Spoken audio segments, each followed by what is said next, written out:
नारद बाबा ने कहा कि ऐसी कैसी बेटी आपके घर में आई है, कौन है वो बेटी, हमें उसका दर्शन करा दो।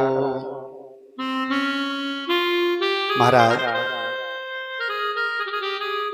हिमाचल ने तुरंत अपनी पत्नी की तरफ इशारा किया और पत्नी महल के अंदर जाकर बेटी को लेकर आती है। एक बात और देखिए, कितनी प्यारी सी बात है। हिमाचल महाराज के यहाँ जो धन संपत्ति आई है वो किसकी वजह से आई है? बेटी की वजह से। आज नारद बाबा भी घर आए तो किसकी वजह से आए? बेटी की वजह से। वृक्षों में फल फूल लगे तो किसकी वजह से लगे? बेटी की वजह से। और हिमाचल ने क्या किया मालूम है? जैसे ही नारद बाबा आए तो अपनी बेटी नारद बाबा के चरणों में समर्पित कर दी। इसका मतलब क्या है? जीवन में, हमारे जीवन में श्रद्धा आती है, पर ध्यान रखना, श्रद्धा का इस्तेमाल करना है, श्रद्धा का प्रयोग करना है।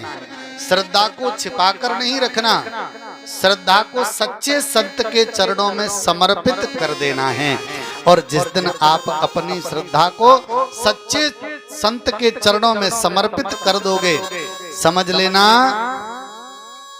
आपके यहाँ विश्वास आने का मार्ग प्रसिद्ध यानी तय हो जाएगा। चरणों में पुत्री लिटाई, बोले प्रभु इसके भविष्य के बारे में जानना चाहते हैं। हमें नहीं पता कि बेटी का भविष्य अंधकार में है कि प्रकाश में। आप तो बहुत बड़े ज्योतिषी हैं। सो हस्त रेखा देखो, चरण रेखा देखो, मस्तक रेखा देखो, तुम्हें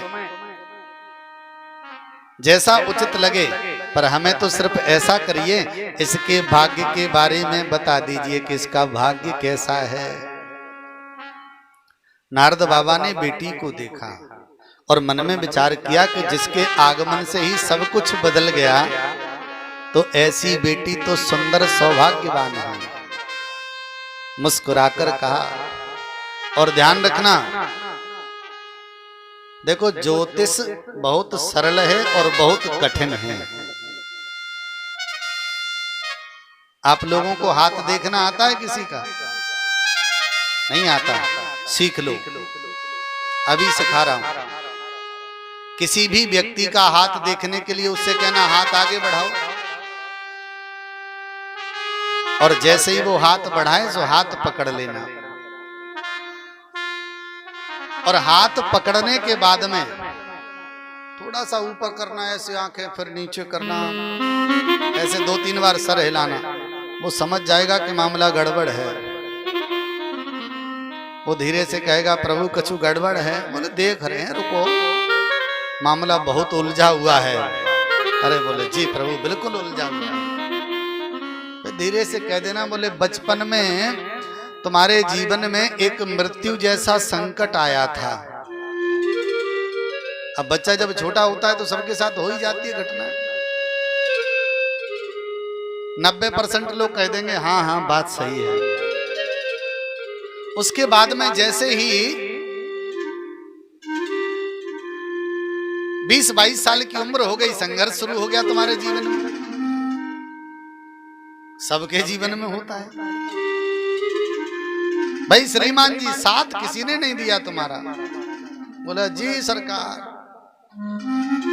तुमने सबके साथ भला किया, तुम्हारे साथ किसी ने नहीं किया। जी महाराज, क्योंकि सबको ऐसा लगता है कि मैं सबका भला कर रहा हूं, मेरे साथ कोई नहीं कर रहा है।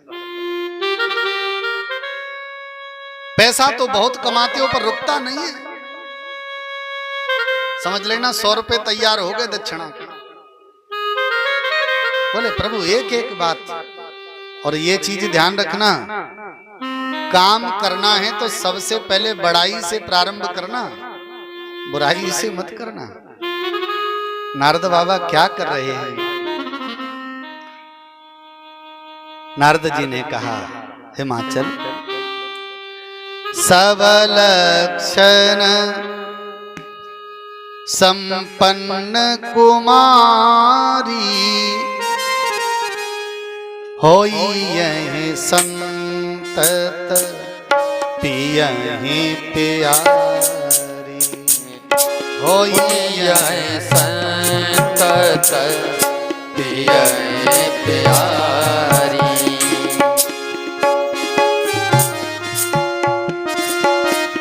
पियहि प्यारी, होई यही संतत पियहि प्यारी। सब लक्षण संपन्न कुमारी, तुम्हारी बेटी सारे लक्षणों से संपन्न है और ये पति को प्रिय होगी। और सबसे सुंदर बात, पृथ्वी पर जब तक सूरज चांद रहेंगे तब तक इसकी मांग में सिंदूर सलामत रहेगा। कुछ बेटियां मायके में जाकर माता पिता को बदनाम करती हैं, पर तुम्हारी बेटी माता पिता के यश को मायके में और ज्यादा बढ़ाएगी। संसार की स्त्रियां तुम्हारी बेटी की पूजा कर करके अपने पतिव्रत धर्म का पालन करेंगे। ये संसार में तुम्हारी बेटी पूजनीय होगी। महाराज, सारी गुण ही गुण है मेरी बेटी में। प्रभु कहीं अवगुण भी है क्या? एक हाथ दो। नारद बाबा बोले, थोड़े से हैं, ज्यादा नहीं हैं। अच्छा, तो ये थोड़े से ही बता दो।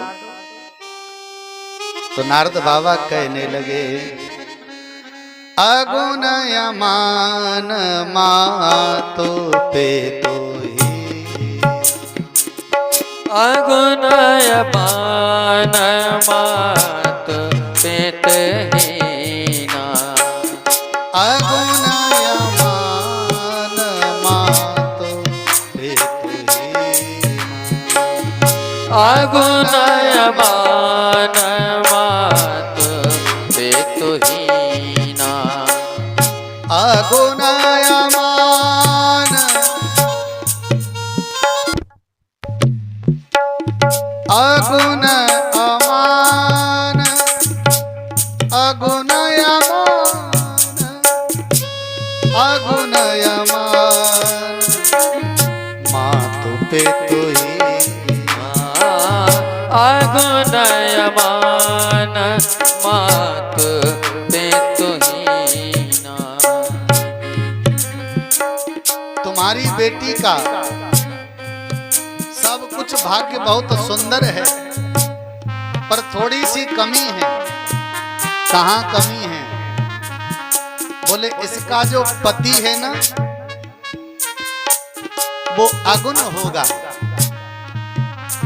अगुण का मतलब उसके अंदर गुण नहीं होंगे। अमान, चाहे कोई इज्जत करे या बेइज्जती करे, उसे कोई फर्क नहीं पड़ता।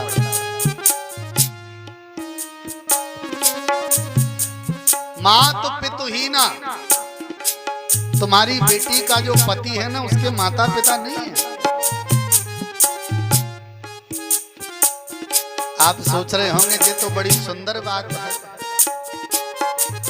अगर आजकल की किसी बिटिया से कहा जाए, बोले तुम्हारी शादी जहाँ होने जा रही है वहां सास ससुर नहीं है, तो बेटी खुश होगी, चलो ये भी बहुत अच्छा हुआ, आधा कलेश खत्म।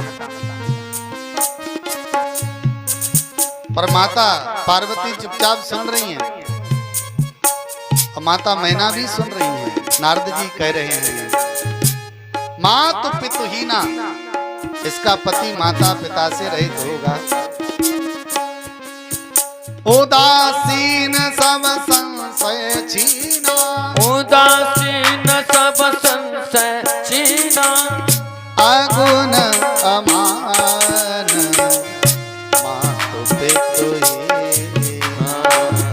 आगुन अमान मात पितु हीना। अगुन अमान मातु पितु हीना, उदासीन सब संशय छीना।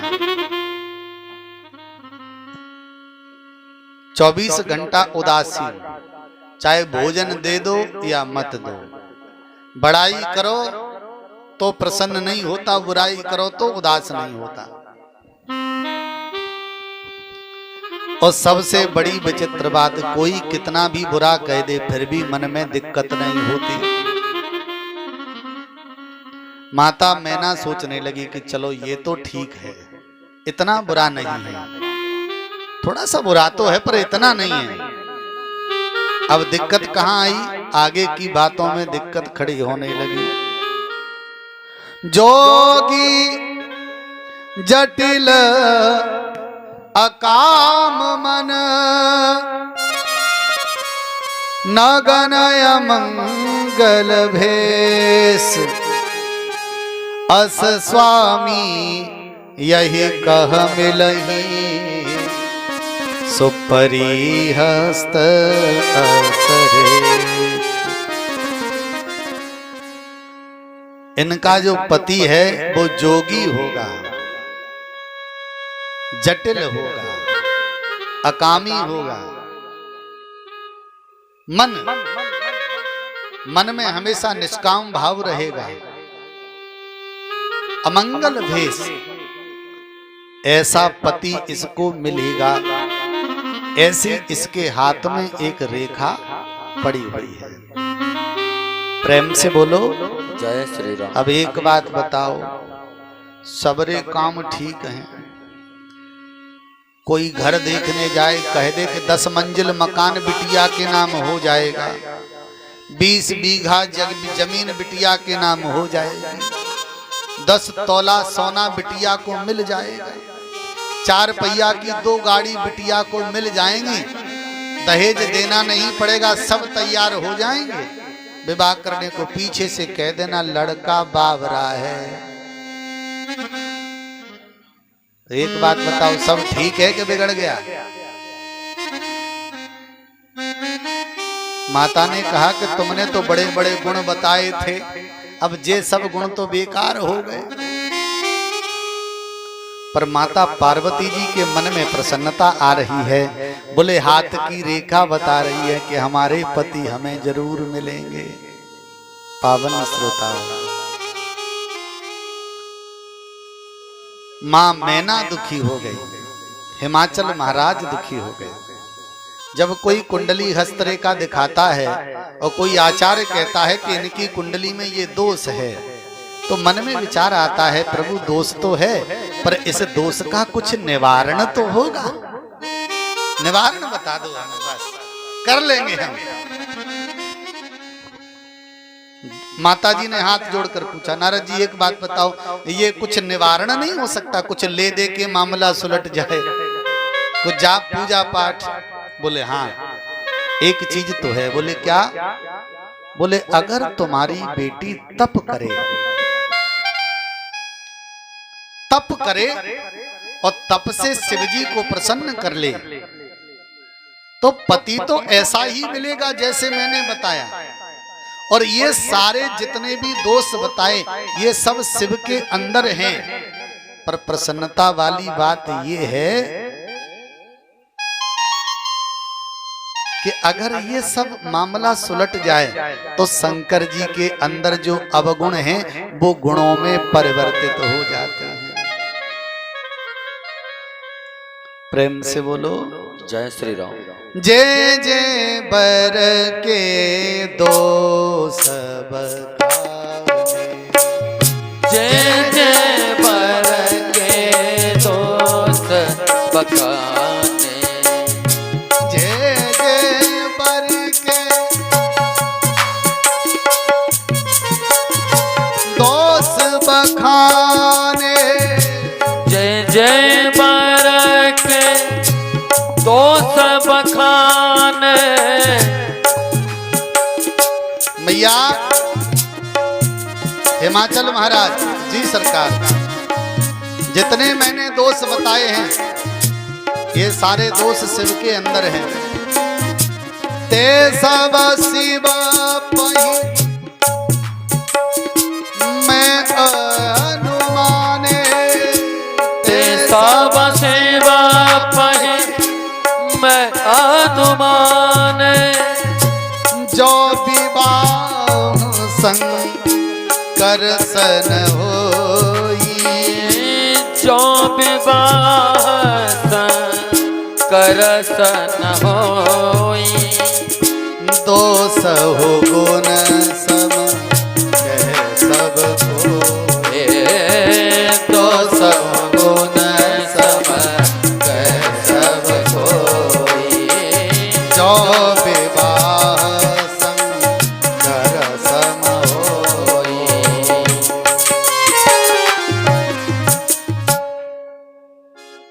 अगर शिव के साथ विवाह हो जाए तो काम बन सकता है। मैया मैना समझ गई कि करना क्या है। हिमाचल महाराज समझ गए कि मामला कैसे सुधरेगा। पावन श्रोताओं, ठाकुर जी की पावन लीला। नारद बाबा वहां से चले गए। माताओं की समझ में बहुत कम आती है। पति के पास में बैठकर मुस्कुराकर कहा, प्रभु ये नारद बाबा क्या कह रहे थे वो मैं सुन नहीं पाई, मैं समझ नहीं पाई। मैंने तो ये सुना है अगर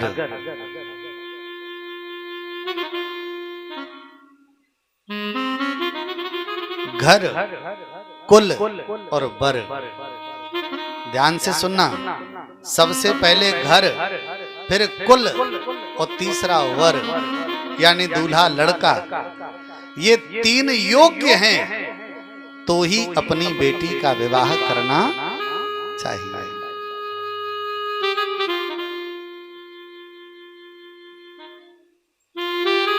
तो ही अपनी बेटी का विवाह करना चाहिए। और अगर ये तीन योग्य नहीं है, तीन चीजें नहीं हैं, तो बेटी का विवाह नहीं किया जाता। मैं नहीं करूंगी, ध्यान रखना। माता दुखी हो गई, चेहरा उदास हो गया। पावन श्रोताओं, हृदय में विचलन हो गया और स्पष्ट शब्दों में कह दिया कि मैं अपनी बेटी को लेकर कुएं में गिरकर मर जाऊंगी, पर ऐसे वर के साथ अपनी बेटी का विवाह नहीं करूंगी। जब माता रोने लगी, उसी समय माता पार्वती का आगमन होता है। मैया बैठी बैठी रो रही है तो माता आकर गोदी में बैठ गई और दोनों हाथों से मैया के आंसू पोंछे। मैया क्या बात है? बोले बेटी बहुत समस्या है।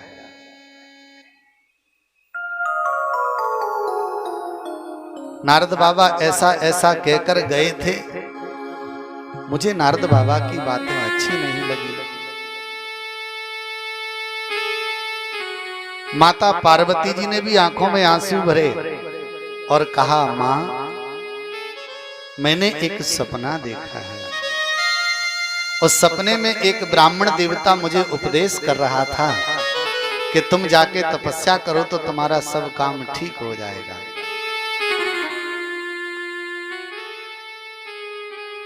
पावन श्रोताओं, माता ने पार्वती को हृदय से लगाया।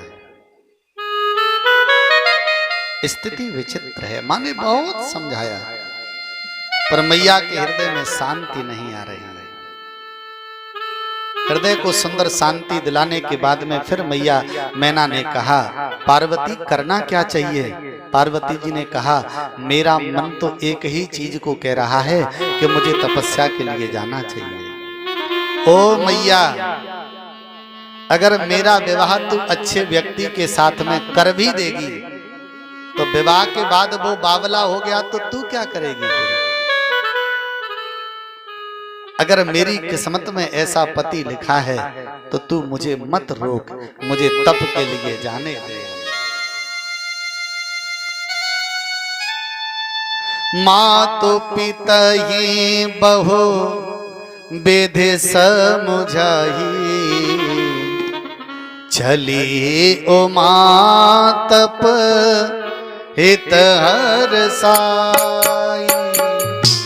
मातु पितहि बहु विधि समझाई,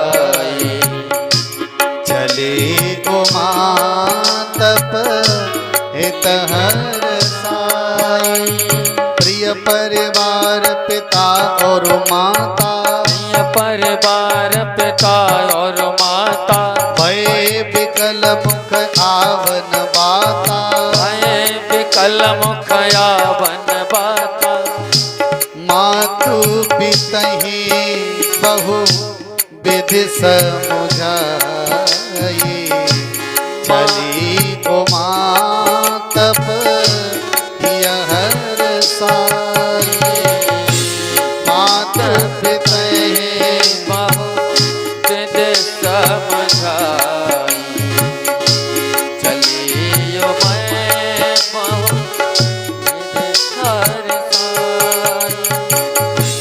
मातु पितहि बहु विधि समुझाई, चली उमा तप हित हर साई। मातु पितहि बहु विधि समझाई,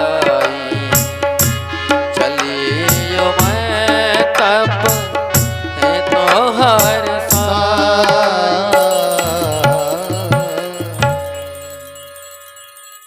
पावन श्रोता